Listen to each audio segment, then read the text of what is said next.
Hoy vamos a recibir una palabra que estoy seguro va a ser transformadora, reveladora y de mucha edificación para usted. Pero quiero invitarle a que antes de escuchar esta palabra usted pueda orar con nosotros. Y vamos a pedirle al Espíritu Santo que mientras la palabra es predicada, Él traiga a nuestras vidas y nos muestre en dónde está ese problema, en dónde está aquello en lo que necesitamos una intervención o un cambio que solo Él puede efectuar. Ore conmigo y dígale: Señor, háblame por favor, muéstrame, condúceme por el camino adecuado, de modo que yo pueda encontrar mi libertad, mi sanidad y mi transformación. Bendigo cada persona que está viendo este mensaje, los que frecuentemente ven predicaciones en este canal y los que tal vez hoy por primera vez entraron a ver un video y dicen: quiero entender cómo es eso de romper maldiciones generacionales. Espíritu Santo, háblales, bendíceles, sánales y con tu poder levántales. En el nombre de Jesús te lo pido, porque creo que así lo harás. Amén y amén. Escríbase un amén ahí donde está. Y vamos hoy a recibir esta palabra titulada ¿Cómo romper maldiciones generacionales? Vamos a la palabra del Señor en Éxodo capítulo 34, versículo número 7. Léalo conmigo lo que dice la palabra del Señor. Voy a leer en la Nueva Traducción Viviente, como es habitual. Y dice así: yo derramo amor inagotable a 1000 generaciones y perdono la iniquidad, la rebelión y el pecado, pero no absuelvo al culpable, sino que extiendo los pecados de los padres sobre sus hijos y sus nietos, y toda la familia se ve afectada, hasta los hijos de la tercera y la cuarta generación. Esta es una porción de la palabra que creo yo de alguna manera nos expone ante una verdad. ¿Cuál es la verdad? Que lo malo puede trascender a las siguientes generaciones. La palabra del Señor lo dice y habla de la tercera e incluso hasta de la cuarta generación. Vamos a hacer un ejercicio. Imagínese que usted está aquí. Antes de usted vamos a contar las generaciones que pasaron. Entonces su primera generación antes de usted son sus padres. Aquí están, papá y mamá. Ahí va la primera generación, o sea, 2 personas. Pero vamos con la siguiente, la segunda generación después de usted, que son sus abuelos. ¿Cuántos abuelos tiene usted? 4. Pastor, yo no los conocí, no estuvo en la casa. Eso no tiene nada que ver. Usted tuvo un abuelo, una abuela, un abuelo y una abuela que participaron en el nacimiento, en este caso, de sus padres. Si vamos hasta la tercera generación y subimos otro paso más, aparecen ¿quiénes? Los bisabuelos. O sea, el papá y la mamá de cada uno de estos 4 abuelos. Eso le da a usted 8 personas. A ver, quiero que piensen esto, de los que están viendo esta palabra. ¿Cuántos alcanzaron a conocer a sus 4 abuelos? Creo que la mayoría. Pero si yo le pregunto, ¿cuántos conocieron a sus bisabuelos? No sé si le pasa igual que a mí, que yo alcancé a conocer solamente a una bisabuela, la mamá de una de mis abuelas, y ya no más. El resto habían fallecido para el momento en el que yo ya tenía uso de razón. No les alcancé a conocer, pero tenemos 8 bisabuelos. Usted vaya sumando: 2 padres, 4 abuelos, 8 bisabuelos. Y no contento con eso, la Biblia dice que puede ser hasta la 4ª generación. Entonces aquí llegamos a los tatarabuelos. ¿Cuántos tatarabuelos tiene usted? 16. Otra vez, 16 tatarabuelos, 8 bisabuelos, 4 abuelos y 2 padres. ¿Cuánto le da toda esa suma? Matemáticos, ahí están rápido. 30 personas. Míreme aquí. Según la palabra de Dios, una maldición, un pecado familiar, generacional, que no se rompe, puede trascender, escuche bien, hasta 30 personas. Es decir, podemos nosotros estar cargando las ataduras los comportamientos, las tendencias de hasta 30 personas. Y este niño, ¿por qué es mal geniado? Y esta persona, ¿por qué le encanta la deuda? ¿Y por qué hay esa tendencia hacia lo indebido? ¿Y por qué hay esa tendencia hacia lo inmoral? ¿Y por qué hay esa tendencia hacia la infidelidad? ¿Y por qué hay esa tendencia hacia un comportamiento que no agrada al Señor? Pero no solamente está lo malo, también aparece lo bueno. Es inteligente, es una persona ordenada. Mire, esto es algo tan poderoso y tan serio que note que el enemigo suele escondernos la historia de nuestros antepasados, y muchos de nosotros a veces desconocemos cuáles son esas maldiciones que pudieran estar operando. Pero hay algo que te quiero decir: aunque hayan maldiciones, aunque hayan cadenas que se hayan puesto de generación en generación con el plan de dañar a la siguiente familia, con el plan de dañar a los siguientes hijos, con el plan de dañar lo que otros están construyendo de tu apellido, de tu generación, quiero que recibas esto y lo creas en el nombre de Jesús. El poder de Dios puede romper toda cadena y toda atadura en tu apellido en el nombre poderoso de Jesús. Si alguien lo cree, escríbame amén ahí donde está, porque la Biblia dice que así como la maldad llega hasta la cuarta generación, la misericordia de Dios alcanzará hasta 1000 generaciones. Es decir, si alguien en medio de ese apellido, si alguien en medio de esa familia se levanta y se arrepiente y dice: Señor, yo no voy a seguir arrastrando estas cadenas que han venido en mi apellido, yo no voy a seguir cargando este pecado que ha venido dañando mi casa, dañando el hogar de mis padres, dañando el hogar de mis abuelos, posiblemente el de mis bisabuelos. Yo en el nombre de Jesús me levanto y hago brecha, y creo que en mi vida, por el poder de Cristo, también hay libertad. Vamos, escríbame amén ahí donde está, porque hoy te lo voy a mostrar por la palabra cómo se rompen esas maldiciones. Ahora, cuando usted va al médico, usted se encuentra que una de las preguntas infaltables del doctor es: ¿qué enfermedades de base han habido en su familia? ¿Qué enfermedades tienen su padre, su madre, sus abuelos? Si algunos ya fallecieron, ¿por qué fallecieron? Porque dentro de la genética usted puede heredar este tipo de cosas. La genética es la que determina que nosotros pasamos unos códigos de información, en este caso física, hasta emocional, hasta temperamental, hacia la siguiente generación. Jerónimo tenía como 3 días de nacido, y recuerdo que yo estaba con él en la habitación y nos quedamos dormidos. Y cuando nos quedamos dormidos, mi esposa tomó una fotografía y me dijo: mira mi amor, la foto tuya con el niño. Jerónimo, repito, 3 días de nacido. Y era impresionante, estábamos acomodados en la misma posición, igualiticos. ¿Quién hizo eso? Pues repito, hay una herencia. No sé si le ha pasado que a veces usted dice: ay, mira, salió igualito al papá, igualito a la mamá, habla como él, habla como ella. Posiblemente usted se va a encontrar de que muchas de las cosas con las que usted ha tenido que lidiar en sus hijos y en su generación, de alguien las aprendió y a alguien se las heredó, muy seguramente de nosotros como padres. Ahora, quiero mostrarle algo, y es, pastor, entendiendo que hay una descendencia, entendiendo que yo puedo heredar estas maldiciones, ¿qué puedo hacer para poderlas romper? Es lo que le voy a enseñar en esta palabra.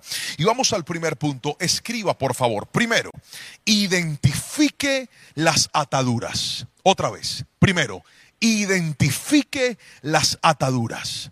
Es tan importante, querido hermano, identificar, encontrar cuáles son esos patrones repetitivos que han estado en la familia, pasando de una a otra. Entonces de repente te das cuenta que en la familia ningún hogar dura, ninguna relación es larga.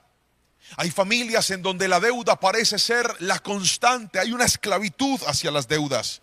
También hay familias donde hay constantes separaciones.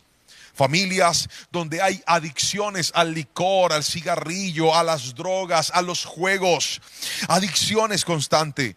Familias que parece que hacen con tanta facilidad trampa y les gusta hacer trampa. Y es normal la trampa, la mentira, la corrupción, el maltrato hacia la mujer, el maltrato hacia los hijos, la desatención por parte de un esposo, el descuido, la infidelidad. Hombres que dicen, no, es que en la familia todos los hombres han engañado a sus esposas, o al revés, esposas que han engañado a sus esposos, y es un comportamiento repetitivo. Es tan importante identificarlas, porque mientras no las identifiques, no las podrás romper. Otra vez, mientras no las identifiques, no las podrás romper. Y yo le pido al Espíritu Santo que mientras yo predico, usted pueda empezar a pensar e incluso a escribir lo que usted está encontrando, que diga, pastor, yo siento que esto podría ser muy seguramente una maldición generacional. Permítame mostrarle un caso bíblico, y es la historia de David, el mismo hombre del cual la Biblia dice fue conforme al corazón de Dios. Una de las historias más famosas alrededor de David nos la narra la Biblia en el segundo libro de Samuel, en el capítulo número 11, donde vemos que David, ya siendo rey, decide no ir a la guerra. Se asoma en la terraza de su palacio y encuentra una mujer hermosa pero desnuda bañándose. Y cuando él ve a esta mujer, la manda a llamar, se acuesta con ella, tiene relaciones sexuales con ella, a pesar de que era la esposa de uno de sus soldados denominados los valientes de David. Es decir, uno de los hombres más cercanos de David, y él no tuvo problema con acostarse y codiciar, y no solo codiciar, sino adulterar con la esposa de un hombre que podría ser perfectamente casi que su amigo.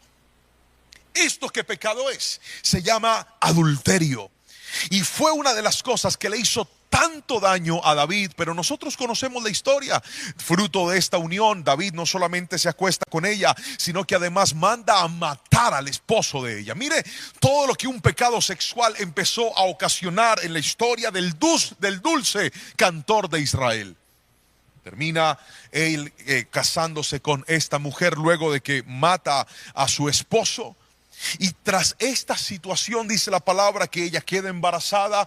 Dios viene a poner las cosas en orden y este primer niño muere a raíz de ese pecado, porque no hay pecado que tarde o temprano no te vaya a traer consecuencias, las cuales determinen que pierdas algo que el mismo pecado te entregó. Y eso le pasó a David. El niño muere, sin embargo, Dios le perdona esta situación. David esta pareja vuelve a engendrar un hijo, y ahora nace Salomón, quien es el sucesor de David. Pero déjeme contarle, lo que tocó la historia de David en este capítulo fue un pecado sexual. Diga conmigo, atadura sexual. Fue lo que apareció en este segmento.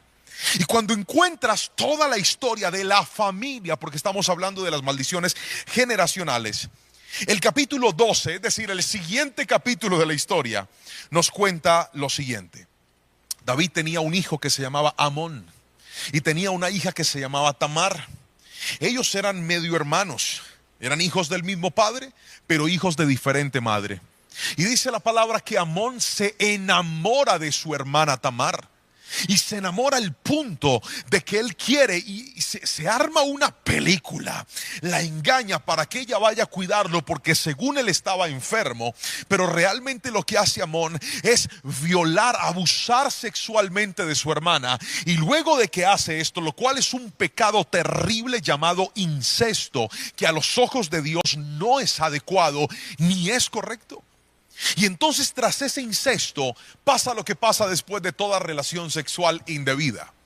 O usted adquiere algo que se llama obsesión, o usted adquiere algo que se llama repudio.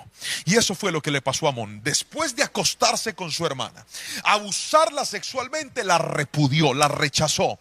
Y ella le dice, ¿por qué me hiciste esto? ¿Por qué sucede aquello? Y entonces el otro hermano de Tamar, que se llamaba Absalón, este sí era hijo del mismo padre y de la misma madre, al darse cuenta de esto, se molesta profundamente porque su padre no corrige como la ley ordena a su hermano Amón, el mismo que había abusado, que había deshonrado a su propia hermana. Absalón guarda silencio por 2 años. Mire todo lo que está pasando en una familia. Guarda silencio por 2 años y finalmente se levanta a armar una rebelión en contra de su propio padre. Y una de las cosas que pasan en la rebelión es que Absalón se acuesta y tiene relaciones sexuales con las concubinas de su papá. Mire, yo no sé si alguien me está escuchando. David hace algo malo, pero ahora sus hijos están haciendo algo peor. Y todo esto estaba amarrado a un pecado sexual. Finalmente Absalón muere y bueno, parecería que todo queda ahí. Pero pasa algo más. Salomón, el hombre que le pide a Dios sabiduría y le dice: Dios, dame sabiduría, ante todo sabiduría. Mire tristemente lo que la palabra del Señor dice en el primer libro de Reyes, capítulo 11, versículo 1 al 4. Dice así: ahora bien, el rey Salomón amó a muchas mujeres extranjeras. Además de la hija del faraón, se casó con mujeres de Moab, de Amón, de Edom, de Sidón y de los hititas. El Señor había instruido claramente a los israelitas cuando les dijo: no se casen con ellas, porque les desviarán el corazón hacia sus dioses. Sin embargo, Salomón se empecinó en amarlas. En total tuvo 700 esposas de cuna real y 300 concubinas. En efecto, ellas apartaron su corazón del Señor. Cuando Salomón ya era anciano, ellas les desviaron el corazón para que rindiera culto a otros dioses, en lugar de ser totalmente fiel al Señor su Dios, como lo había sido su padre. No sé si lo está notando, pero pareciera que en la familia de David hubo un problema que siempre le causó daño, y era el problema de la inmoralidad sexual. ¿Sabe qué es eso? Maldiciones generacionales. La pregunta es: ¿cuál es la maldición que está operando en tu familia? ¿Cuál es la maldición que está operando en tu apellido? Y no estás haciendo nada para que se rompa. Y no estás haciendo nada para que se detenga. Y no estás haciendo nada para cortarla. Simplemente, bueno, ahí está y aprendimos a convivir con eso. Pero hoy te digo, en el nombre de Jesús, esas cadenas se tienen que romper y se pueden romper en el nombre de Cristo Jesús. Alguien escríbame amén, por favor. Pastor, ¿cómo se identifican esas maldiciones? Ayúdeme. Le voy a mostrar en este primer punto 3 consejos para que usted logre identificar las maldiciones. ¿Está listo para escribirlo? Primero, responda: ¿qué fue lo que usted heredó de sus antepasados? Otra vez, respóndase: ¿qué heredé de mis antepasados? Segunda respuesta, respóndase: ¿qué fue lo que a usted le hicieron que pudo haber activado esa maldición en su vida? Y tercero, responda: de esa maldición generacional, ¿qué cosas usted ya practicó y ya hizo? Voy a usar un ejemplo para explicarle este principio. Cuando yo recién me casé, una de las luchas que tuve con mi esposa era por mi temperamento y por mi carácter, especialmente cuando mi esposa hacía algo que a mí no me gustaba o yo tenía la razón. Supongamos que de repente sucedía algo que no estaba bien, ella se equivocaba, y si yo tenía la razón y ella me discutía, yo me imponía con mi esposa. Nunca fui un hombre agresivo físicamente, ni antes ni ahora, y le pido a Dios que nunca sea, porque un hombre que le pega a una mujer no es un hombre. Un hombre que levanta la mano contra una mujer no sabe ni conoce los límites del respeto, de la honra, no tiene temor a Dios y no se comporta como un hombre, se comporta como un animal. Dios nos dice en su palabra que nosotros debemos tratar a la mujer como vaso frágil, cuidarla y protegerla. Un hombre no tiene manos duras para dañarla, tiene manos duras para protegerla, no tiene manos duras para acabarla, tiene manos duras para producir y que nunca falte el pan sobre la mesa. Eso hace un verdadero hombre. Honra a su esposa y honra a su familia también. Y entonces en medio de esta situación, yo recuerdo que yo me enojaba. Y yo, en aras de tener la razón, quería ganar el problema. Y esto nos generó mucha fricción y mucho conflicto. Y recuerdo que un día estaba yo en un ayuno llevándole esto al Señor. Y le dije: Dios, yo no quiero ser así. A veces siento que soy tan mal geniado con mi esposa. A veces siento que soy, que la trato tan fuerte, sin decirle nunca una palabra obscena, claro está. Pero me enojaba. Yo no sé si alguien me entiende. A ver, todo el que se ha enojado diga: yo también me he enojado, pastor, escríbalo ahí. Y entonces yo empiezo a hacer este ejercicio y la primera pregunta es: ¿qué heredé? Entonces, para poder identificar qué heredé, lo primero que hago es pensar en mi papá.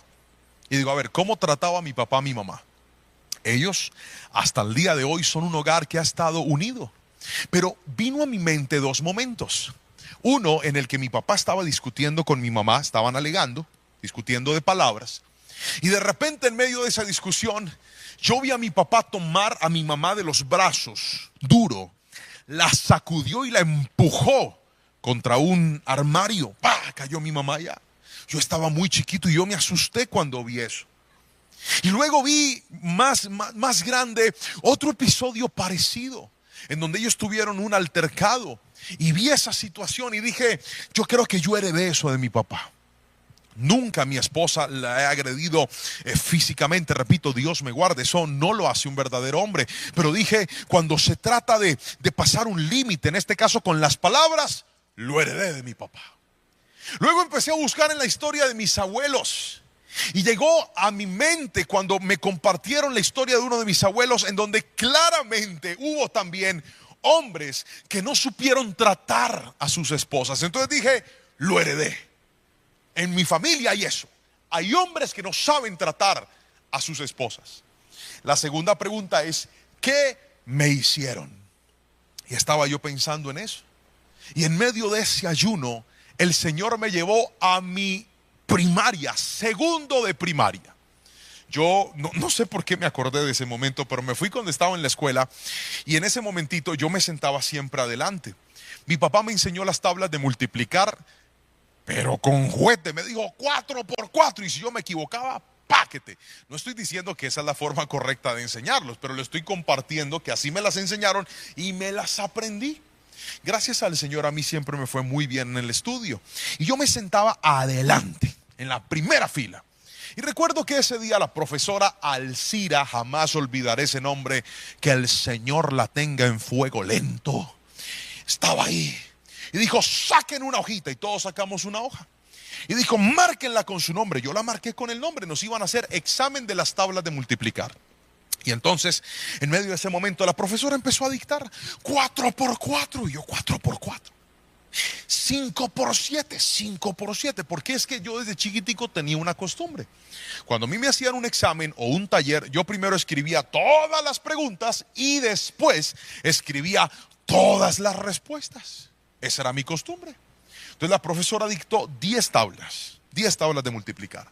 Cuando ella terminó de dictarlas, yo empiezo a escribir desarrollo. La señora se bajó y empezó a llevarse todas las hojas. Y como yo estaba sentado adelante, a que no sabe cuál fue la primera que se llevó, la mía. Yo en ese momento dije: profesora, espere. Y dijo: no voy a esperar porque yo les di tiempo. Resulta que la señora nunca dijo que el examen era escriba la pregunta y ponga la respuesta. Nunca lo dijo.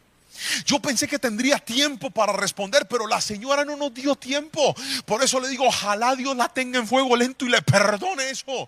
Y entonces yo empecé en una angustia, porque yo en mi vida jamás había sacado una mala nota en mi estudio, nunca. Siempre me destacaba, siempre me iba bien. Ella se subió, en ese tiempo los salones tenían como una especie de tarima, como una especie de, una plataforma, y ahí estaba ella en un escritorio y empezó a firmar a calificar los exámenes. Y cuando llegó a mi examen, le puso una letra I de insuficiente y me la pasó y me dijo: me la trae firmada por su mamá. Yo empecé a llorarle. Yo le dije: profesora, por favor, escúcheme, hágame el examen oral, pregúnteme las que yo me las sé. Y me dijo, no, usted ya tuvo tiempo. Le dije, profesora, se lo suplico, deme una, ¿por qué? No, usted ya tuvo tiempo. Y yo, profe, mire, se lo ruego, no me ponga esta nota, yo me la sé. No, y no lo quiero escuchar. Mire, yo me fui muy triste para mi casa, llorando, con esa nota guardada, porque esa señora me dijo que ese papel tenía que venir firmado por mi madre. Yo sabía lo que iba a pasar. Yo llegué a la casa y yo dije, no voy a decir nada. Pero las mamás conocen a sus hijos. Entonces mi mamá me dijo, ¿usted qué le pasa?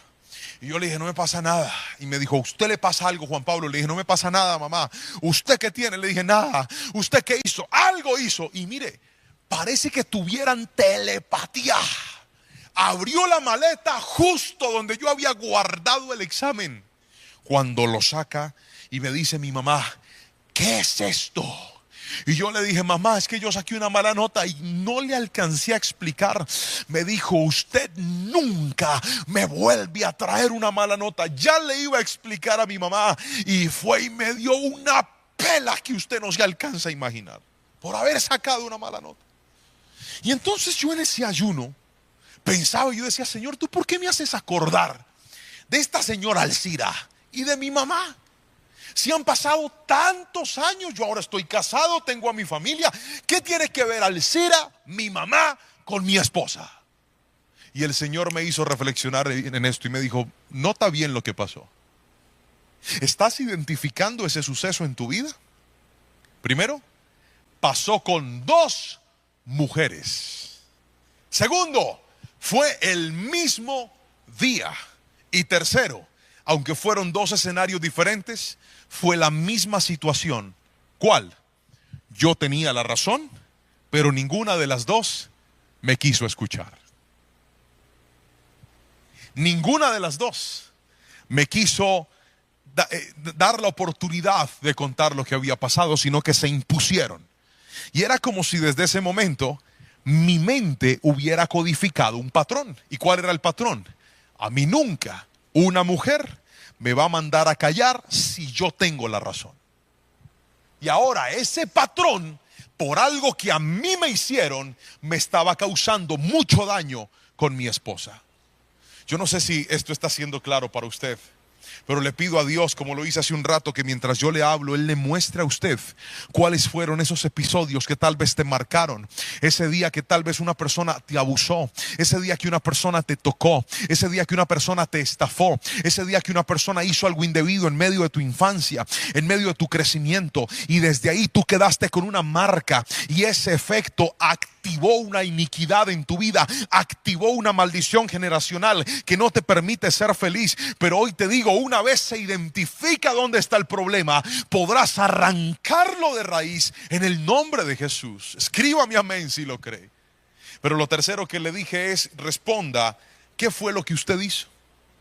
Y entonces cuando llegué a esa pregunta, efectivamente tuve que escribir y decir, cuando me enojo, no le hablo bien a mi esposa. Cuando me enojo, me impongo sobre ella si tengo la razón. Cuando me enojo, he sido un hombre hostil y hasta orgulloso. Porque aunque tengo la razón, me planto y digo, no voy a perdonar, no voy a hablar, no voy a dar el brazo a torcer, como si eso produjera felicidad. Querido hermano que me estás viendo, una vez identificas la maldición generacional, tendrás que empezar a trabajar en ella, o si no, ella seguirá trabajando para destruirte. Lo voy a volver a repetir. Una vez identificas esa maldición generacional, tendrás que empezar a trabajar para romperla, para acabarla, para no darle continuidad, o ella va a romperte la vida a ti. Pero no solamente necesitamos identificar las maldiciones, sino en segunda instancia necesitamos cortar las ataduras con el poder de Dios. Lo voy a volver a repetir. Corte las ataduras con el poder de Dios. Si hay algo que le va a traer a usted libertad de las maldiciones generacionales, es el poder de Dios. Nehemías capítulo 9 versículo 1 y 2 es un versículo que me llama profundamente la atención, porque creo que reúne de alguna manera el poder de Dios cuando se trata de romper una maldición.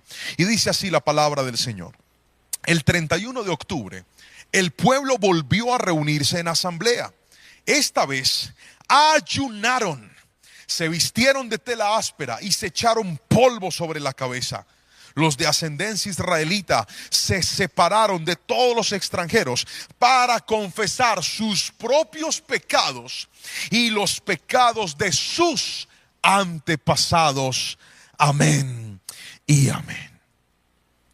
Este versículo me muestra lo que usted debe hacer para poder cortar con las maldiciones generacionales en medio de su familia.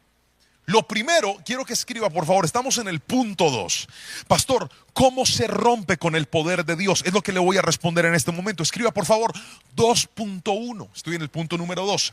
Con el perdón. Otra vez, ¿con qué? Con el perdón. El perdón es un antídoto sobrenatural para romper maldiciones generacionales. Escuche esto. La palabra dice en Nehemías que ellos se reunieron para pedir perdón a Dios por sus pecados. En mi caso, ¿sabía usted que para poder mejorar mi relación con mi esposa, yo tuve que perdonar a mi profesora otra vez?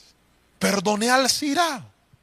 Yo no sé dónde está Alcira. Es más, profe, si está viendo este video, la perdono. Yo no sé dónde vive, no sé si vive todavía, pero tuve que perdonarla. Perdono a mi profesora Alcira por eso que me hizo. Yo pensé que ella había perdonado a mi mamá, pero fui y la busqué y le dije, mami, ¿usted se acuerda ese día que me dio esa pela? Y me dijo, ay papito, perdóneme, es que yo no supe reaccionar. Y yo le dije, mami, yo la perdono. Y me dijo, pero está bien, mi amor. Y se puso a llorar y ya arreglamos el asunto. El perdón es parte de la libertad. ¿Por qué razón? Porque el perdón anula el efecto de la herida en tu vida. Otra vez, el perdón anula el efecto de la herida en tu vida. Cuando tú perdonas, estás diciendo, esa herida que me estaba haciendo daño, esa herida que me estaba haciendo pensar de una forma inadecuada, esa herida que me estaba haciendo vivir de una forma que no correspondía, hoy la sano en el nombre de Jesús. ¿Y sabes por qué la sanas? Porque no es lo mismo vivir una vida enfermo que vivir una vida sano en el nombre poderoso de Cristo Jesús. Pero lo logras cuando en ti hay perdón. Ahora yo me acuerdo de la profesora Alcira, paso por la escuela y usted cree que yo digo, ahí fue donde esa señora, no, yo estoy sano.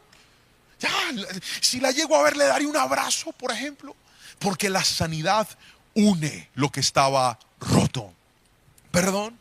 Y no solamente necesitamos el perdón para pedirlo, también necesitamos el perdón para darlo. ¿Cuántos de nosotros en medio de nuestra casa, en medio de nuestro hogar, hemos tenido que poner a nuestra esposa a vivir con nuestras maldiciones generacionales?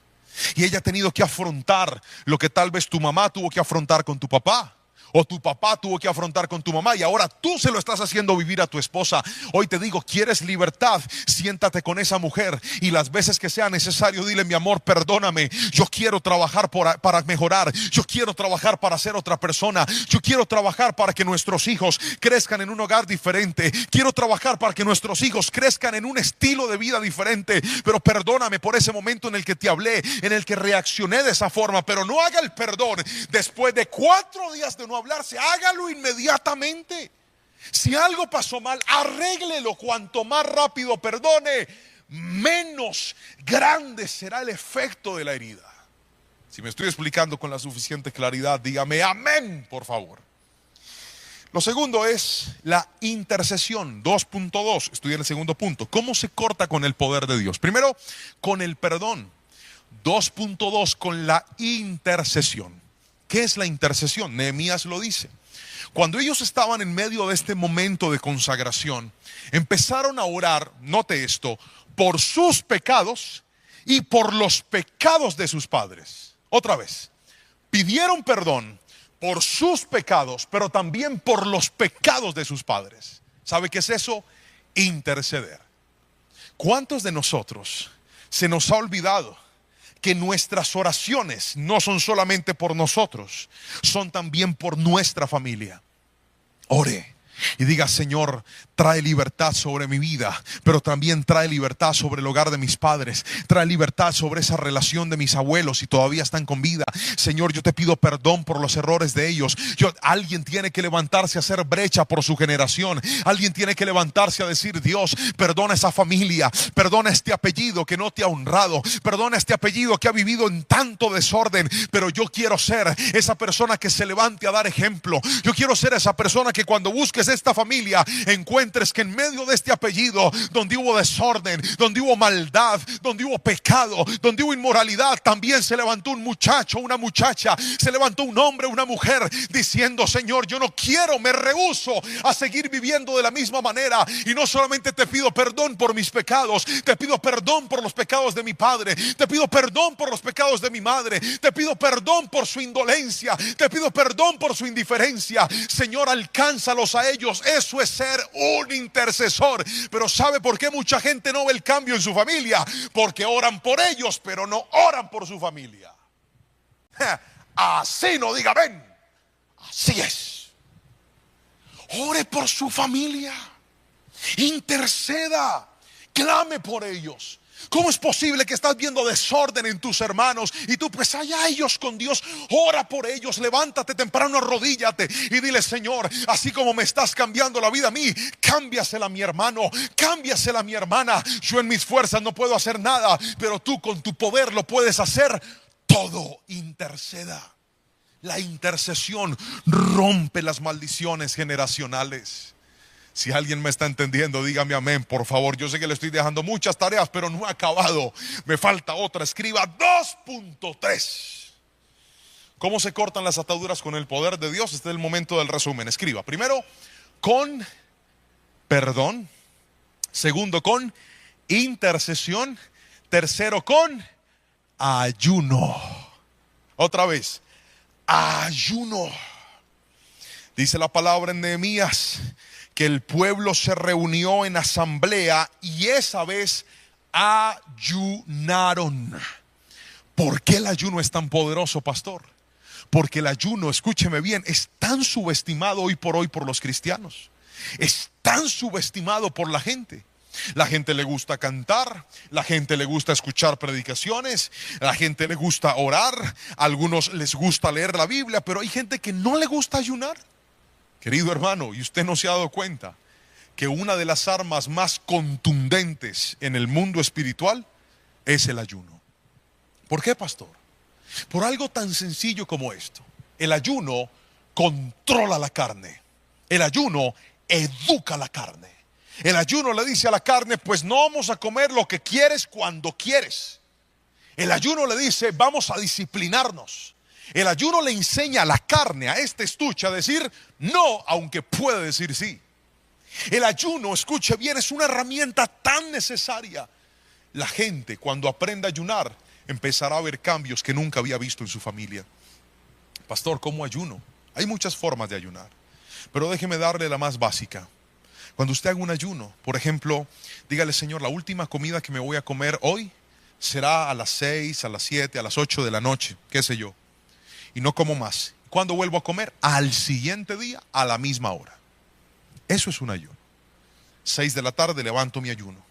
Pastor, ¿y a eso qué más hay que meterle? ¿Solamente dejo de comer? No, a eso usted también tiene que meterle oración, leer la Biblia, ponerse una predicación en el día, o 2, o 3, o 4, las que pueda. Encerrarse en un cuarto, poner adoración, cantar a Dios, levantar sus manos. Es tan poderoso. Yo creo que alguien aquí me va a entender y me va a dar la razón. Cuando usted está ayunando y le da hambre y empieza a buscar de Dios, el hambre se apacigua. Solo el que lo ha practicado puede decir amén a lo que le estoy diciendo, pero así es. Es poderoso. Pastor, pero es que es difícil. Claro que sí. Pero si usted aprende a decirle no a lo que le conviene, podrá tener la fuerza de decirle no a lo que le hace daño. El ayuno es una práctica necesaria como hijos de Dios. Hace un tiempo en mi oficina tuve la dicha de tener a un pastor muy, muy especial, al que estimo y aprecio profundamente, el pastor Mike Shields. Se sentó en mi oficina y me dijo, yo era pastor de jóvenes en ese tiempo, y me dijo: Juan Pablo, te quiero dar un consejo.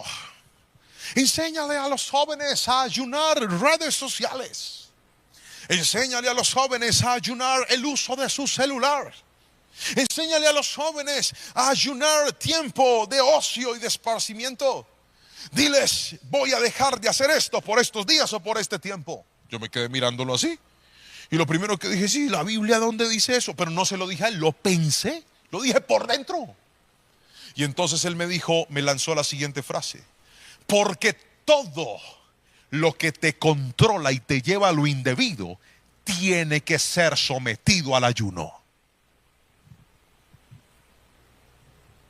Todo lo que te controla y no te deja tener disciplina tiene que ser sometido al ayuno. Yo no sé si alguien me está entendiendo aquí.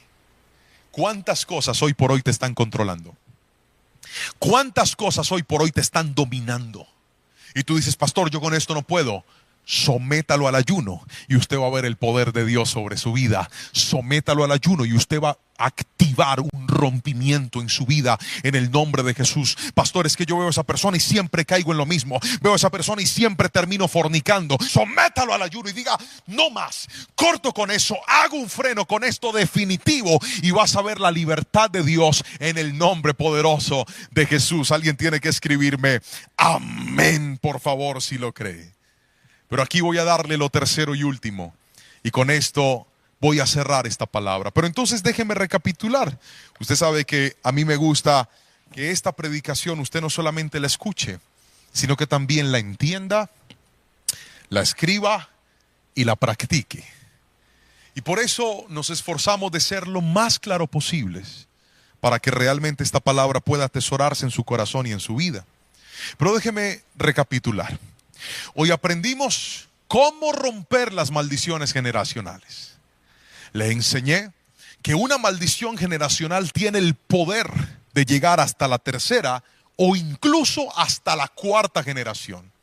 También le mostré que para poder romper esto necesitamos hacer tres cosas, de las cuales le mencioné dos. Lo primero, identificar esas maldiciones. ¿Cómo se identifican? Mirando qué fue lo que yo heredé, qué fue lo que a mí me hicieron y tercero, qué ha sido lo que yo he hecho que no ha estado bien. El segundo punto del que te hablé es que necesitamos cortar esas maldiciones con el poder sobrenatural de Dios. ¿Qué activa el poder sobrenatural de Dios? Te hablé de tres cosas. Te dije que el poder sobrenatural de Dios se activa con el perdón, se activa con la intercesión y se activa con el ayuno. Pero aquí viene lo tercero y último. ¿Cómo se rompen las maldiciones, pastor? Escriba, por favor.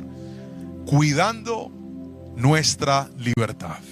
Otra vez, cuide su libertad. Cuando nosotros llegamos a Jesús, Él cambia nuestra vida. Cuando nosotros llegamos a Jesús, Él cambia nuestra historia. Pero ¿sabe cuál es el problema de muchos de los que llegamos a Jesús? Que nos acercamos a Él y se nos olvida ese código del principio infalible de un cambio permanente que Jesús lo repitió muchas veces cuando le dijo a aquellos que perdonaba: vete y no peques más. ¿Sabe cuál es el problema de muchos de nosotros? Que el Señor nos limpia, pero aunque nos limpió y a pesar de eso, pareciera que indiscriminadamente nos vamos corriendo a hacer lo que sabemos que no debemos hacer. Cuidar la libertad es entender que usted no puede seguir dañando su hogar por esa adicción. ¿Cómo es posible que tu esposa tenga que encontrarte borracho, gastándote el dinero en licor, gastándote la vida en adicciones, en cosas que no aplican? Y vienes y lloras: ay, perdóname, dame una oportunidad. Pero pasan los días y vuelves otra vez a lo mismo. Eso no es cuidar tu libertad, eso es jugar con ella. ¿Cómo es posible que cometiste un error en tu pasado o recientemente? Te perdonaron, te dieron una oportunidad, pero ya estás otra vez volviendo a lidiar con lo mismo, volviendo a consentir lo mismo. Eso no es cuidar la libertad.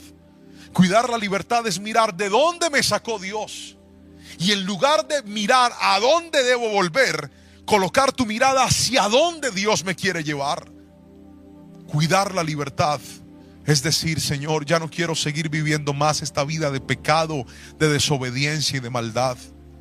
Ya soy consciente que he sido atacado y perseguido por una maldición generacional. Pero no quiero que esta maldición cobre mi hogar como ya cobró el de mi familia. No quiero que esta maldición destruya mi vida como ya destruyó a mi familia. Miren, cuando una persona llega a Cristo y decide cuidar su libertad, va a transformar su historia y la historia de toda su familia. Cuando yo llegué a Cristo, yo me hice una promesa.